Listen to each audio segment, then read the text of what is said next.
Hello everyone, myself Gariyashi Deka and my partner Pooja Yadav are going to present on the topic of effects of comorbidities on COVID-19 patients across the world, a systematic review and meta-analysis, tools and techniques used. Introduction.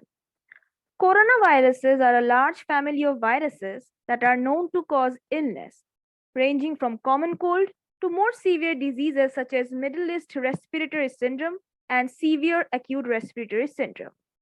On 31st December 2019, a novel coronavirus, that is COVID-19, was identified in Wuhan City, Hubei province of China.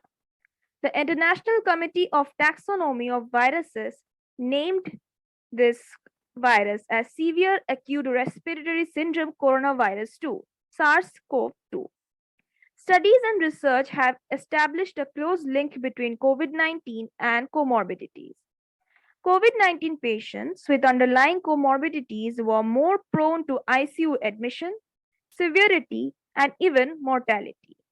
We conducted a systematic review and meta-analysis to analyze the impact of various comorbidities in COVID-19. We aimed to assess all current information so as to provide a clear insight. Now, to perform such analysis, we need certain tools.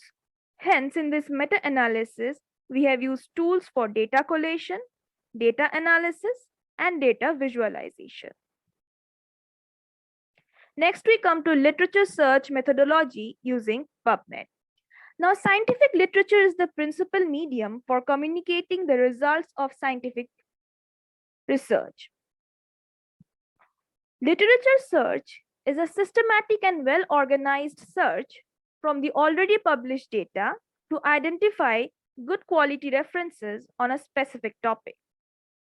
The main purpose of a thorough literature is to formulate a research question by evaluating the available scientific literature and keeping an eye on gaps still amenable to further research. NCBI, or the National Center for Biotechnology Information, advances science and health by providing access to biomedical and genomic information. Here we have used PubMed for our research and analysis.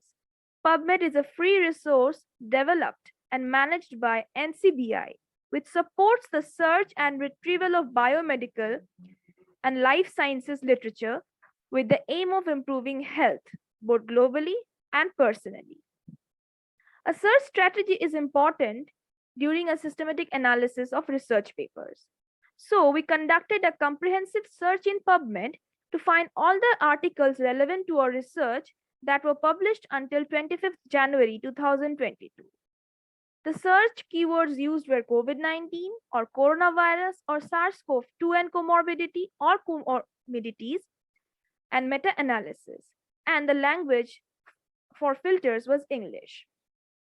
Now, we come to inclusion and exclusion criteria so that we can compile the data better. Inclusion criteria included the study types that provided information and data on both comorbidities and individual diagnosed with COVID-19. The studies that included patient data sets with COVID-19 or any linked comorbidity were also included. Also, the studies that included information on the gender of the patient diagnosed with COVID-19 and having comorbidity or comorbidities was also included. The exclusion criteria included articles that did not contain appropriate and sufficient data regarding the comorbidities, age, or sex of the patients. The studies which were related to pediatric and pregnancy cases were also excluded, and the studies that were not written in English were also excluded. Now I'll hand over to my partner Pooja Yadav, and she will continue the presentation from here.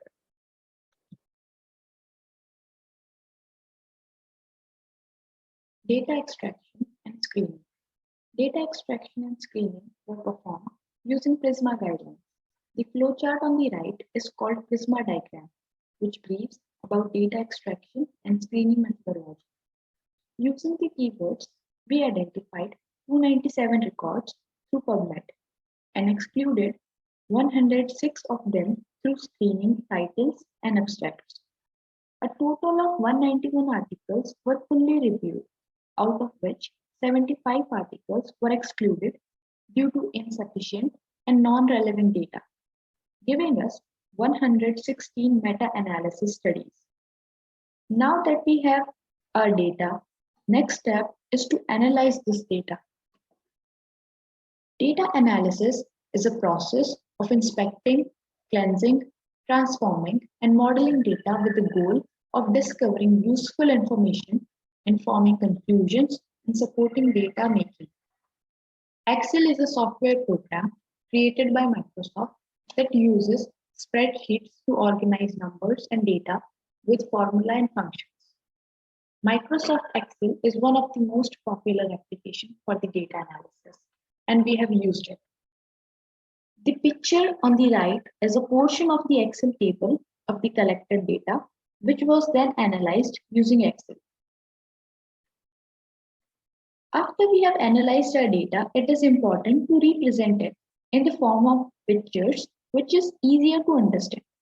Data visualization is the graphical representation of information and data by using visual elements like charts, graphs, and maps.